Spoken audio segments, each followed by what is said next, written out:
నమస్తే. సుఖంగా, సంతోషంగా, శాంతిగా ఉండడానికి 18 సూత్రాలు పాటిస్తే చాలా హ్యాపీగా ఉంటారు అని ఒకళ్ళు పంపించిన దాని గురించి మాట్లాడుకుంటూ ఉన్నాం కదా. ఇప్పుడు 9వ పాయింట్ ఏంటంటే, మనిషి సుఖంగా ఉండాలి అంటే కోరికలు ఎంత తగ్గించుకుంటే అంత సంతోషంగా, శాంతిగా, సుఖంగా ఉంటాడు అనేది మొదటి చెప్తాడు. రెండోది ఏమంటారు, ఎప్పుడైతే కోరికలు, శాంతి అనేవి ఈ రెండు డిఫరెంట్ యాంగిల్స్, ఈ రెండు కలిపి ఒక దాంట్లో ఉండలేవు అంటాడు. అంటే ఏంటి, పాతకాలం సామెత ఒకటి ఉంది, ఒక వరలో 2 కత్తులు ఈమడవు అని. అంటే శాంతి అనేది ఒక కత్తి, అట్లాగే కోరిక అనేది ఒక కత్తి. కోరిక ఎప్పుడైతే తగ్గి ప్రశాంతంగా ఉన్నప్పుడు మాత్రమే దాన్ని అటాచ్ అయ్యి శాంతి ఉంటుంది అని వాళ్ళు చెప్పదలుచుకున్నదనమాట. సో ఇప్పుడు ఇక్కడ ఏంటి, తర్వాత ఇంకొకటి ఏం చెప్పారు, ఎప్పుడైతే కోరికలు ఎక్కువైపోతాయో మనసు గజిబిజిగా అయిపోయి మన ప్రాణశక్తి కూడా తగ్గిపోతుంది అని చెప్తారు. అసలు ప్రాణశక్తి అంటే ఏంటి, ఇప్పుడు మనకి ఏం చెప్పారు, మొత్తం టోటల్గా శరీరం, ప్రాణం, మనస్సు, ఈ మూడిటికి రెండు వ్యామోహాలు చెప్తారు. శరీరానికి ఏం చెప్పారు, శరీరానికి వచ్చేసేసి వ్యాధి, మరణం, అంటే జననం, నడిపించటం, తర్వాత వృద్ధాప్యం, తర్వాత మరణం. ఈ మధ్యకాలంలో ఆరోగ్యం, అనారోగ్యం, ఇవి శరీరానికి ఉన్నటువంటి డెఫినెట్ లక్షణాలు. అలాగే ప్రాణానికి ఏంటి, ప్రాణానికి వచ్చేసేసి ఆకలి, దప్పిక. నా ప్రాణం బాగలేదండి అంటారు. ప్రాణం బాగలేదు అంటే ఏంటి, ఆకలేస్తుందనో, అంటే ప్రాణానికి ఏమి ఇవ్వాలి, మనం ఆహారాన్ని ఇవ్వాలి. 3 మనసుకు వచ్చేసేమున్నాయి, మనసుకు వచ్చేసేసి శోకం, మోహం. శోకం, మోహం అంటే ఏంటి, దుఃఖము, మోహం అంటే అటాచ్మెంట్. ఈ 3 ఉన్నాయి. తర్వాత ఇంకోటి ఏదో బుద్ధికి వచ్చేదో ఆనందం, అవి అన్నారు. కానీ ఈ ముఖ్యమైన మాత్రం మనకి తెలిసినవి ఈ 3. మనసుకు వచ్చేమో దుఃఖం, సుఖం, 2 సంతోషం ఉంటుంది. ప్రాణానికేమో ఆకలి, దప్పిక ఉంటుంది. శరీరానికేమో ఆరోగ్యం, అనారోగ్యం ఉంటాయి. మళ్ళీ ఈ 3 స్థితులు, ఏది శరీరం, ప్రాణం, మళ్ళీ మనస్సు, ఈ 3 కూడా మళ్ళీ కలిసే ఉంటాయిగా. శరీరం సపరేట్గా, ప్రాణం సపరేట్గా, మనసు సపరేట్గా లేదు కదా. ఆకలేసింది, ఏదో ఒకటి తిని ఆకలి తీర్చుకోవటం అనేది ప్రాణం చేసేస్తుంది. ప్రాణానికి తిందామని పాపం దానికి ఏం తెలియదు. ఈ మంచినీళ్ళు తాగుదామా, అవి మంచినీళ్ళు, అవి బోరు వాటర్, అవి వాటిని ఏమంటారు మినరల్ వాటర్ అని, వాటికి ఏం తెలియదు. ఇవి చెప్పేది మళ్ళీ నడిపించేది ఎవరు, మన మనస్సు అనమాట. అందుకని ఈ కోరికలన్నీ కూడా ఎక్కడున్నాయి, శరీరానికి ఏం కోరికలు ఉన్నాయి, శరీరం జడం. ఆపరేషన్ చేస్తారు చూడండి, ఆపరేషన్ చేసినప్పుడు ఎనస్థీషియా ఇస్తారు. ఎనస్థీషియా ఇచ్చినప్పుడు ప్రాణం ఉంటుంది, కానీ పాపం బాడీకి ఏం తెలియదు. అంటే ఏంటి, ఎనస్థీషియా ఎక్కడ ఇచ్చారు వాళ్ళు, మనసు స్థితిని ఆపేశారు. అంటే నడిపిస్తున్నది ఎవరు, మనస్సు. కానీ ఈ నడిపిస్తున్న మనసు ఏమైనా పని చేస్తుందో, అదేం చేయలేదు. ఊరికి దానికి జ్ఞానం ఉందంతే. మళ్ళీ యాక్షన్ చేయాల్సింది ప్రాణమే. ప్రాణానికి శక్తి ఉన్నప్పుడే పని జరుగుతుంది. అందుకని మనకు ఉపనిషత్తుల్లో వాటిలో ఏం చెప్పారు, జ్ఞానశక్తి, క్రియాశక్తి, ఇచ్ఛాశక్తి, 3 శక్తులు చెప్పారు. అంటే ఇచ్ఛ అంటే కోరిక, అది మనస్సు. క్రియ చేసేది మన ప్రాణం ద్వారా జరుగుతుంది. అలాగే ఇచ్ఛా, జ్ఞాన, క్రియాశక్తుల ద్వారా జరుగుతుంది అంటారు. అంటే ఏంటి, మళ్ళీ ఈ 3 మళ్ళీ కలిసే ఉన్నాయి, 3 మళ్ళీ ఒకటే. ఇవి అంటే అసలు కోరికలు ఎలా వస్తాయి, ఏంటి అసలు, ఎందుకు కోరికలు? ఇప్పుడు మేము తర్వాత ఇంకోటి చెప్పదలుచుకుంది ఏంటంటే, ఆధ్యాత్మికం అంటే ఏం లేదు, ఆశ్చర్యమే. ఒకే ఇంట్లో 4 ఉంటారు. ఈ 4లో ఒకళ్ళదొక కోరిక, ఈవెన్ చిన్న విషయాలు, తీసుకునే ఆహారం దగ్గర నుంచి, తాగే మంచినీళ్ళ దగ్గర నుంచి కూడా. కొంతమంది చల్లటి నీళ్ళు కావాలంటారు, కొంతమంది గోరువెచ్చని నీళ్ళు కావాలంటారు, కొంతమంది మామూలు వాటర్ కావాలంటారు, కొంతమంది కారం కావాలంటారు, కొంతమందికి పులుపు ఎక్కువ కావాలంటారు, కొంతమంది చప్పగా కావాలంటారు. ఏంటి, ఎంత ఆశ్చర్యంగా అనిపిస్తుందంటే, తర్వాత ఈ మొక్కలు, ఈ సృష్టి ఏం చూసినా, మామిడి చెట్టుకి మామిడికాయలే కాస్తాయి, అది ఒక సీజన్లోనే వస్తాయి. ఇదంతా ఎంత అద్భుతమైన విషయం అంటే, సృష్టి మొత్తం అంత ఆశ్చర్యం అనమాట. ఈ ఆశ్చర్యం అంటే ఈ వీటన్నిటికీ మూల తర్వాత ఎక్కడి నుంచి వచ్చాయి ఈ కోరికలు అవన్నీ?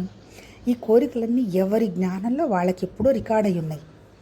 దాన్నే చిత్తం అంటారు. అంటే చిత్తంలో ఒక కోరిక ఉండింది, ఆ కోరిక ఆలోచన రూపంలో, ఆలోచన వచ్చేసేటప్పటికి నామం.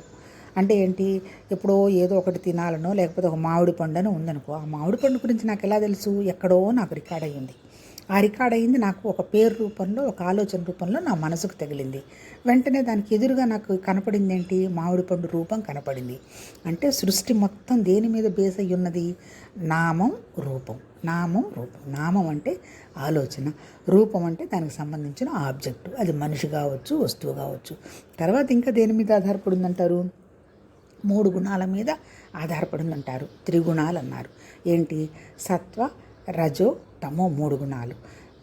అంటే ఈ గుణాలు, ఈ నామరూపాలు నిజంగా చెప్పాలంటే అన్నీ ఆలోచనలే, అంతే కదా. ఇప్పుడు గుణాలు అన్నారు, ఇప్పుడు ఇదిగోనండి వాడు చాలా మంచోడు అంటారు. మంచివాడు అంటే ఏంటి, వాడు చేసిన పనిని బట్టి వాడి మంచితనం కనపడుతుంది, అంతే తప్ప వాడి లోపల గుణం ఎవరికి తెలుస్తుంది. ఎవరినన్నా ఏదైనా మంచిగా చేయడానికి వాడు యాక్షన్ చేసుకుంటూ వచ్చాడనుకో మనకేం తెలుస్తుంది, తెలియదు. అంటే ఈ గుణాలు కూడా బయటికి వ్యక్తం అయ్యే వ్యవహారం కాదు. కాకపోతే వాళ్ళు చేసే పనులను బట్టి ఈ గుణాలని మనం కనుక్కోవచ్చు. ఈ 3 అంటే ఇవన్నీ అంతా ఏంటి, అల్టిమేట్ ఏంటి, చివరికి ఇప్పుడు ఈ కోరిక కూడా ఏంటి, ఆలోచనే. కాకపోతే ఏంటి, ఈ ఇంకా ఏం మాట్లాడటం జరుగుతుందంటే, ఇప్పుడు ఈ ప్రయోగశాల, ఫలితం 3 మనమే. అంటే ఇంకా చెప్పాలంటే ఏంటి, ఎక్స్పీరియన్స్డ్, ఈ 3 మళ్ళీ ఒకటే, అంతే కదా. నా మనసుకు ఒక ఆలోచన వచ్చింది, దానికి ఏం జరిగింది అనేది తెలిసింది, దానికి ఫలితం వచ్చింది, ఫలితం తర్వాత నాకు అనుభవం వచ్చింది.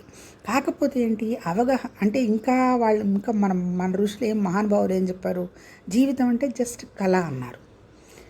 వాళ్ళు దాన్ని ఆధ్యాత్మికంగా ఏం చెప్పారు, అవస్థాత్రయం అని చెప్పారు. జాగ్రత్త అవస్థ, స్వప్నావస్థ, సుషుప్తి. ఈ 3 ఎక్కడైనా డిఫరెంట్గా ఉన్నాయా, లేదు, మనలోనే ఉన్నాయి. నిద్రపోతూ ఉన్నాము, సుషుప్తి, ఏమీ తెలియదు, అజ్ఞానం. కానీ నిద్ర లేచిన తర్వాత ఏమ్మా నిద్ర పట్టిందంటే బ్రహ్మాండంగా పట్టింది అంటాం. ఎవరున్నారు నిద్రలో, ఆ నిద్రలో ప్రాణం ఉంది కానీ పెద్దగా మనసు ఏం లేదు, అంటే ఒక రకమైన నిద్రావస్థ. అట్లాగే ఈ నిద్రలో ఏమొచ్చింది, కళ వచ్చింది. ఆ కళలో ఎవరున్నారు, మనం ఒక్క పాత్రే ఉంది, కానీ రకరకాల పాత్రలన్నీ పోషించింది. ఆ పోషించిన విషయం మనకు నిద్ర లేచిన తర్వాత తెలిసిపోయింది. అట్లాగే జాగ్రత్త అవస్థకి వచ్చేటప్పటికి ఏమున్నాయి, ఇక్కడ 3 పాత్రలు ఉన్నాయి. పొద్దున్నే నేను నిద్ర లేచాను, టీ తాగాలనిపించింది, ఫ్రిడ్జ్ ఓపెన్ చేశాను, పాలు తీసి టీ పెట్టుకొని టీ తాగాను. అంటే ఏంటి, ఇక్కడ ఆలోచన, టీ తాగుదాం అనేది నేను తయారు చేసిందేమో, టీ తయారు చేశాను, తర్వాత తాగిందేమో నాకు ఫలితం వచ్చింది. మరీ టీ పొడి ఎక్కువ వేసుకొని పంచదార విపరీతంగా పోసుకుంటే తర్వాత హెల్త్ ప్రాబ్లం వచ్చిందేమో, అది నా అనుభవం.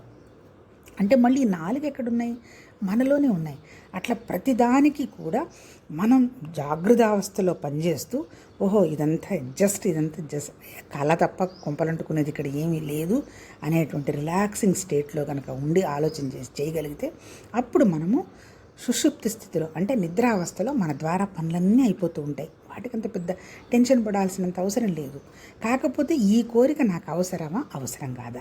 ఉద్యోగంలో చేరతాము, వెంటనే పట్ట ఒక పెద్ద కారు కొనేస్తాము. ఈ ఉద్యోగం పోయింది, ఈ కారు అమ్మాలి, ప్రెస్టేజీ, అంతేగా. ఎవరేమనుకుంటారు అని, పోనీ నీ కోరిక ఉంది, కొనుక్కున్నావు, ఉద్యోగం పోయింది, అమ్మేస్తావు, క్యా ఫరక్ పడతా హై. అంటే అట్లా ప్రతిదానికి కూడా వెంటనే సొల్యూషన్కి వచ్చేటువంటి మానసిక స్థితిని ఎవరికి వాళ్ళే ప్రాక్టీస్లోకి తెచ్చుకోవాలి. ఎప్పుడైతే అలా మనం ప్రాక్టీస్లోకి తెచ్చుకుంటూ పోతామో ఆటోమేటిక్గా ఏమవుతుందంటే కోరిక, దానికి సంబంధించిన ఫలితం యొక్క గ్రావిటీ తగ్గుతుంది. అప్పుడు ప్రశాంతంగా ఉంటాం. ఇంకా చెప్పాలి అంటే కళ్ళు మూసుకొని బ్రీతింగ్ తీసుకొని పైకి తీసుకొని వెళ్ళి నిలబడితే ఏముంటుంది, జస్ట్ అంతా స్పేస్ లాగా, శూన్యంలాగా కనపడుతుంది. 1 మినిట్ ఆగి ప్రశాంతంగా ఆలోచిస్తే ఓకే ఏమైంది, ఇప్పుడు మనం చేయగలిగింది ఏమీ లేదు, దీనికి నెక్స్ట్ సొల్యూషన్ ఏముందో దానికోసం వెళ్ళిపోదాము అనుకుంటే ఉంటాము.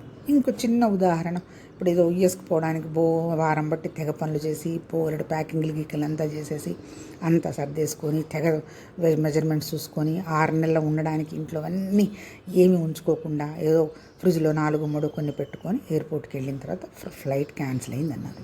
ఎలా ఉంటుంది మానసిక స్థితి? అప్పుడు కూడా ఏమైంది, వెంటనే కళ్ళు మూసుకొని పైకి ఒక బ్రీతింగ్ తీసుకొని ఓకే ఉండదు, నెక్స్ట్ వీక్ వెళ్తాము. ప్రాబ్లం ఉంది, లేదా చెడిపోయే వస్తువులు 4-3 ఉన్నాయి, తీసి ఫ్రిడ్జ్లో పెట్టు, అవి కూడా చెడిపోయాయి, తీసి పడేసి. ఏం వేలు లక్షలు కోట్లు కాదుగా, మన మనశ్శాంతి కంటే అవేం ఎక్కువైనవి కాదు కదా. అంటే అల్టిమేట్గా ఎంత పెద్ద కోరికైనా నీ మనశ్శాంతిని మించి నీ ప్రాణాన్ని మించి ఉన్నవి కాదు. ఎందుకంటే ఈ ప్రాణం, ఈ శరీరమే జస్ట్ తాత్కాలికం, ఓన్లీ ఫర్ జస్ట్ టెంపరీ. దాన్నే అందుకే మాయ అన్నారు. మాయ అంటే ఏం లేదు, ఇది శాశ్వతంగా ఉండబోవడం లేదు అనే విషయం ప్రతి వాళ్ళకి తెలుసు.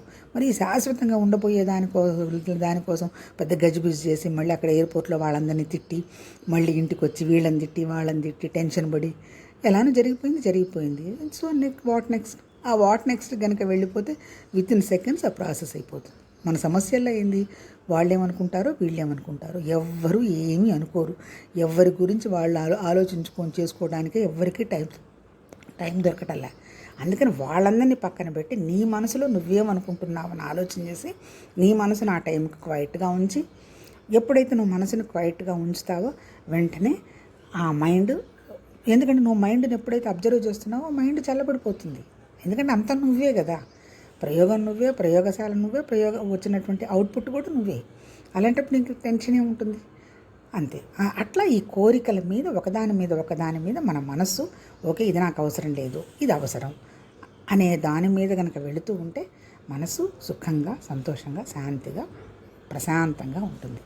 అందుకని వాళ్ళు చెప్పింది ఏంటంటే కోరిక శాంతి ఒకే చోట ఉండవు అని. ఆ కోరిక తగ్గించుకొని ఉండగలిగితే హాయిగా, ప్రశాంతంగా, సుఖంగా ఉంటాం అని. మళ్ళీ చాలామంది అడుగుతారు, ఇంకా నేనేం చెయ్యక్కర్లేదని. చెయ్యాలి 100%. There is no retirement for our life. ప్రాణం పోయేంతవరకు పని జరుగుతూనే ఉండాల్సిందే. కాకపోతే ఇది కళ అనేటువంటి వ్యవహారాన్ని మనసుకు తెచ్చుకుంటూ నిద్రావస్థలో హాయిగా కూల్గా ఉంటూ చేస్తే మన ప్రాణశక్తి అద్భుతంగా పెరుగుతూ ఉంటుంది. అంతే కదా. ఇప్పుడు ఆ ప్రాణశక్తి తగ్గడానికి కారణం ఏంది? ఈ మనసుకు ఉన్నటువంటి గజిబిజి వల్లనే ప్రాణశక్తి తగ్గుతుంది. మనసు గజిబిజి కనుక తగ్గింది అంటే ప్రాణశక్తి పెరుగుతుంది. తీసుకోవాల్సిన ఆహారం కూడా ఏది తీసుకోవాలి, ఏది మాట్లాడాలి, ఎంతవరకు ఉండాలి, జస్ట్ ఇదంతా కలనే విషయం మానసికంగా తెలుస్తూ ఉంటుంది కాబట్టి ఏది మనసుకి పట్టదు. కానీ పని జరగదా? 100% వండర్ఫుల్గా జరుగుతూ ఉంటుంది శరీరం ద్వారా. ఓకే, ఇంతే. అది ఎవరికి వాళ్ళే ప్రయోగశాల కాబట్టి, ఎవరికి వాళ్ళదే అనుభవం కాబట్టి, ఎవరి అనుభవంలో వాళ్ళే నేర్చుకుంటూ ప్రతి సెకను ముందుకెడుతూ ఉండాలి. అంతే లైఫ్. అంతకంటే ఎక్కడో ఏదో ఉంది, ఎవరో ఏదో ఇస్తున్నారు అని ఏమీ లేదు. ఎవరిది వాళ్ళే ప్రాసెస్ చేసుకుంటూ వెళ్ళాలి. ఉన్నది ఒకటే జీవితం, ఎవరి జీవితం వాళ్ళదే. ఆ జీవితం అంతా ఉన్నది అంటే కారణం భగవతత్వం. ఆ జీవితం ఉండి నడపడానికి కారణంగా ఉంది. అంతే. ఓకే.